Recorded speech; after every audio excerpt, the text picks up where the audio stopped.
Hey, you! I need you to hit the subscribe button below.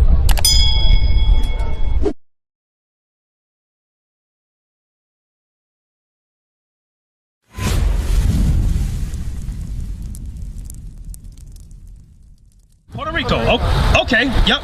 That's where I'm from as well. But we won't read the name Puerto Rico in the Bible. You know what I'm saying? God calls us Ephraim, the tribe of Ephraim. So today, the so-called Puerto Ricans, our history is in the Bible. You know what I'm saying? Because what's coming up on Monday? Columbus Day, right? Yes, I knew it was a holiday, but I couldn't. Columbus Day, right? Now, do you know that? Are you familiar with the history of Columbus? Like when he came to America? Tell me something about that. Not too much? Okay. So what we're gonna do? We're gonna give you first. We're gonna prove to you that you're an Israelite, and then we're gonna give you the history on what Columbus did when he came to this side of the earth. Okay. All right. So let's start out with the book of Deuteronomy and catch you up to speed. Moses is speaking to the Israelites after they came out of Egypt. Okay. Now they're in the wilderness. God brought us to the wilderness to prove us, to make sure that we practice what we preach and we say that what we're gonna do. You know, so it's a contract between the Israelites and the Most High God. Okay, so Deuteronomy 1:1.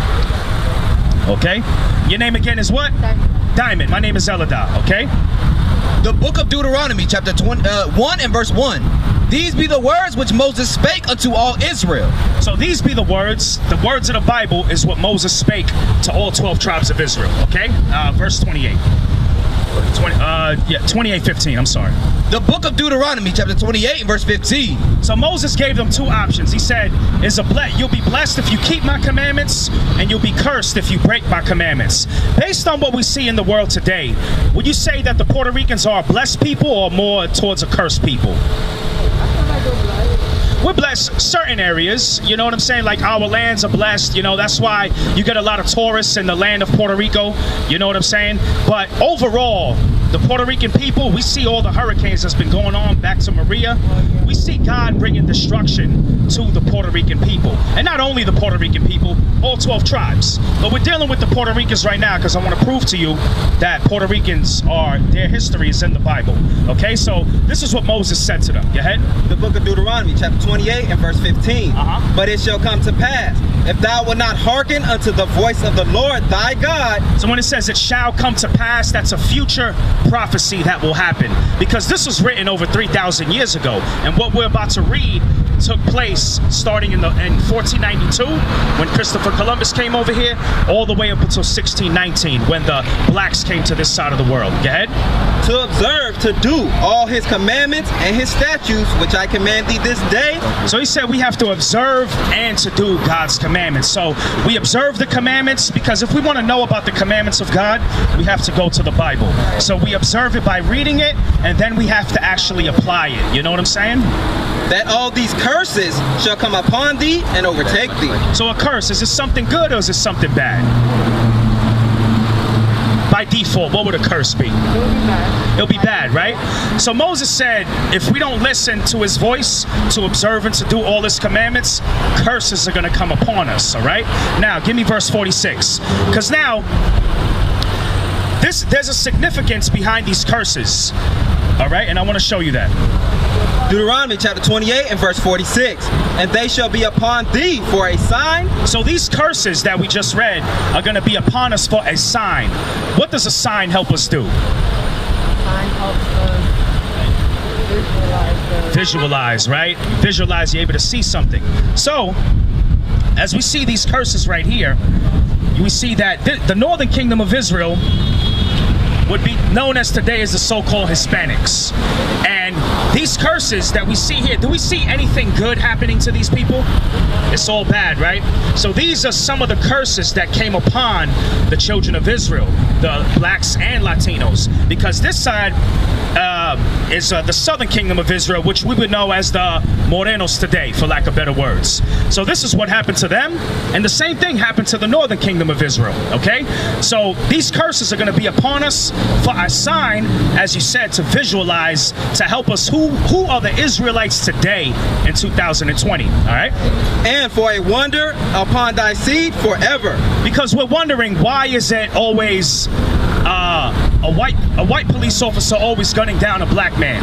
Why do we always wonder why these bad things happen to the so-called blacks and Latinos? We're wondering why, but God gives us the answer on why these things are happening. It's because we're not keeping God's commandments. You know what I'm saying? All right, so now read 46 again.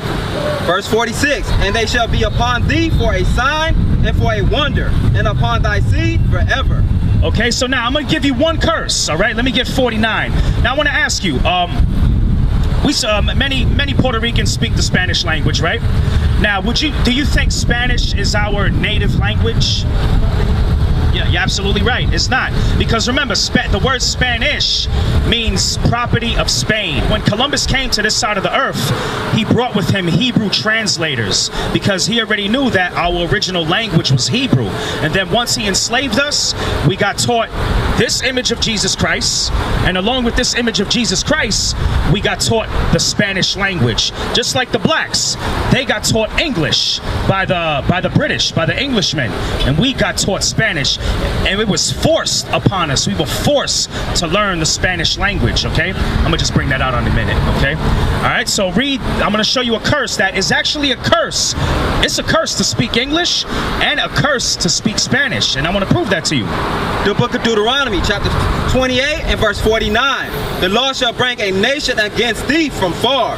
So God says he's gonna bring a nation against us from far. I want you to open your flyer real quick. In the flyer, take out that page. You see the sign of open the other page. I'm sorry, that one. Yep. Yes. You see the image with the dollar bill? Yes. Okay, now look at that image as we read this scripture. From the end of the earth, read it from the top. The Lord shall bring a nation against thee from far. So from far meaning the European side of earth, okay? Go ahead.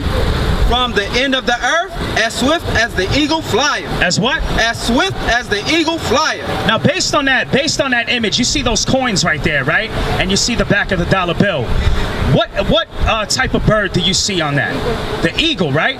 So the Bible's letting us know that the symbol of the Romans, you've got the Romans, the Spaniards, the French, the Greeks. We see that their symbol, which is Caucasian people, they always had the symbol of the eagle. Now I want you to look. There's something else on that flyer. You see a picture on the bottom where a man is landing on the moon? All right, you see, when they landed on the moon in 1969, what did they say? The eagle has landed. God is letting us know, because remember, it shall come to pass. These are future prophecies that we're reading. And it happened in 1969 when Louis Armstrong landed on the moon. He said the eagle has landed. And what did they do? They placed the American flag on top of the moon. It's still there to this day. So read that from the top again. The Lord shall bring a nation against thee from far, from the end of the earth, as swift as the eagle flieth. So we already know through process of elimination, it's the white man, the same guy that we think is Jesus Christ, who God calls the image of the beast. Their symbol was the eagle, because the eagle's a predatory bird. You know what I'm saying? An eagle and a pigeon have totally different mindsets. You know what I'm saying? The eagle wakes up one morning and his objective is to hunt. You know, but the pigeon may wake up, they're just trying to get food. They're just trying to find chicken bones on the floor. So the mentality of just using those two birds for an example, the mentality of the eagle and the mentality of a pigeon is two different things. So God is letting us know that the same way the white man, he's a predator and we are the prey. The blacks and Latinos, we are the prey. We are the ones who are being hunted. He's the hunter, we're being hunted. Okay? Read on. A nation whose tongue thou shalt not understand. Now this is what I wanted to get to about the Spanish language. It said a nation who has the symbol of the eagle, they're going to have a language that we don't understand, such as Spanish, such as English, such as Portuguese, because the native language of the Puerto Ricanos, the Boricua Indians, is actually Hebrew, Hebreo. So read that again. A nation. A nation whose tongue thou shalt not understand. A nation of fierce countenance. So it is also describing them a nation of fierce countenance, just like the eagle. The eagle is a predatory bird. So this nation of fierce countenance, go ahead. which shall not regard the person of old, They wouldn't regard the elderly. nor show favor to the young. And remember, these curses are going to be upon us for a sign to help us identify who the Puerto Ricans are today, to help us identify who the Israelites are today. Because remember, we just read the white man, the people who have the symbol of the eagle, they show no favor to the person of old. And look, I want to show you right here. Look at this image right here. You see they're hanging him up. They're about to be burned. So he's not showing favor to the old. And look, what is he about to do with this baby right here? Smash it on the rock, right? So that's another example of them not showing favor to the young as well. You know what I'm saying? Now I want to show you by these images is also prophecy. Let me get Hosea 13 and 16. I want to show you that this image as well is also prophesied in the Bible with that Caucasian man who has the symbol of the eagles getting ready to smash this baby's head on the rock. Check this out. Hosea chapter 13 and verse 16. Samaria shall become desolate. So when it says Samaria, Samaria is the capital of Ephraim. Okay, so when it says Samaria, it's talking about Ephraim and all the Hispanic tribes and, like we said earlier, the northern kingdom of Israel. So you had the southern kingdom, Judah, Benjamin, and Levi, and Ephraim makes up the northern kingdom, which is the capital of Samaria. Okay, go ahead. For she have rebelled against her God. So we have rebelled against God by, remember what we read, not hearkening to his voice, and curses came upon us as a result of us rebelling against our God. They shall fall by the sword. We fell by the sword. Right here, you see, I'm gonna tell you how we fell by the sword. In this image, that's why images are very important. Like you said, visualize. Right here, if they didn't bring back enough gold, they would chop off their arms. If they didn't bring back enough gold, because remember, they called it Puerto Rico because it was a rich port. You know, it was full of gold. We had much resources there. So when the conquistadors came, that's when we got extorted. That's when our items got robbed, and our identity, our nationality got robbed from us. You know what I'm saying? So this is how we were slaughtered by, killed with the sword, as it says in the scriptures. Okay, read on. Their infants shall be dashed in pieces. You hear that? Their infants shall be dashed in pieces. We see that about to happen right here. This is historical facts. The Bible is a history book, the rise and fall of a nation of people. Okay? Now you can put that sign down. So now based on those two curses that we just read, can you say that, said Diamond, right? Can you say that everything that we read so far, did this happen to anybody else? Did this happen to white people? Did it happen to Chinese people? Did it happen to Arab people? The people that own all the gas stations? Okay? So what would you say, based on what we just read, that would make you an Israelite? And what tribe would you be from? Ephraim, exactly, my sister. Okay, you have an important role to play. Now, we showed you your nationality. Now the next step, I want to show you some laws, okay? Now, let me get Deuteronomy 10 and 12, okay? Because us as knowing that we're Israelites, there's something that God requires of us, okay? And I want to show you what God requires of you, all right? Check this out. 2 more minutes before you continue, I just want to ask you this. As of now, yeah, that's our closest school, yes, which happens to be in Orlando. It's about an hour and a half away, you know what I'm saying? We're out here, we come here at least every Saturday, every Sabbath day today, and we're all over different areas of Tampa. You know what I'm saying? It's not an exact set location as written in stone, but we're out here. Trust me. That is our website. Okay. Yes. So I'm gonna give you what's required of you, and then I'm gonna give you a law that you can start keeping today. Okay? Deuteronomy chapter 10 and verse 12. All right. And now, Israel, what does the Lord require of thee? So the Most High God is talking to you, Diamond. He said, what does the Lord thy God require of you? Go ahead. But to fear the Lord thy God, to walk in all his ways, and to love him, and to serve the Lord thy God with all thy heart and with all thy soul. So to love him, to serve him with all our heart, all our soul, to fear him is summarized in the next verse. Check it out. To keep the commandments of the Lord and his statutes, which I command thee this day. Let me get 1 John 5 and 3. So what's required of us is to keep the commandments of the Lord. Now I want to ask you, do you love God? Of course, I'm pretty sure that you do, you know? But what it is, we're not being taught properly on how to properly love God. You know what I'm saying? But the Bible has its own definition on what God's definition of what love is. Go ahead. The book of 1 John, chapter 5 and verse 3. For this is the love of God, that we keep his commandments. So this is the love of God in order for us to show God that we love him, because we can't give God a hug and a kiss. We can't give Christ a hug and a kiss. So there's another way that we have to show him that we love him. Read it again. For this is the love of God, that we keep his commandments, and his commandments are not grievous. So his commandments are not hard to do. Now I'm gonna give you one commandment for the woman, and as well as for the man as well. So the commandment we're about to read is something that you can start doing, okay? Go ahead. The book of Deuteronomy, chapter 22 and verse 5. The woman shall now wear with that which pertaineth unto a man. So it says the woman shall not wear, the Israelite woman shall not wear that which pertains unto a man. I want to ask you, what would you say is a clothing that pertains to men? So basically, we're not supposed to wear pants.